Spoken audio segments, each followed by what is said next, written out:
In today's video, I'm going to teach you how to add a vertical divider in Notion. Vertical dividers are a great way to visually separate content and make your pages easier to read. Notion doesn't have a built-in vertical line block, but we can create a really effective workaround using the quote block. I'll walk you through the process step by step and you can follow along in your own workspace. First, open the Notion page where you want to add your vertical divider. Click into the spot on the page where you'd like the divider to appear.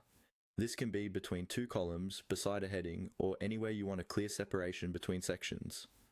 Once your cursor is in place, start by typing a / followed by the word quote. So that's quote in your empty block.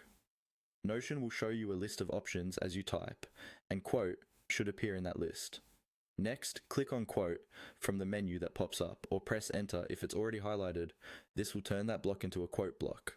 Normally you would use this to add a pull quote or a short piece of text, but here we're going to use it a bit differently, purely for layout. Now, inside that quote block, place your cursor where you would normally type text. Instead of writing anything, hold down the Shift key on your keyboard and then press enter. Keeping Shift held while you press enter creates a line break inside the same block, instead of moving you to a new block below.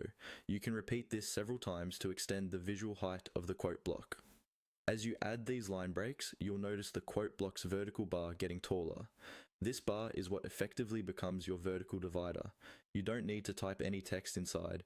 The empty lines are enough to stretch the divider down the page. From here, you can click and drag this quote block into position, for example, between two columns of content. You can also adjust the surrounding blocks to align neatly beside it, giving you a clean, column-like layout separated by your new vertical line. That's all there is to it. By using the quote block and Shift plus enter, you can quickly create a simple vertical divider that makes your Notion pages look more organized and professional.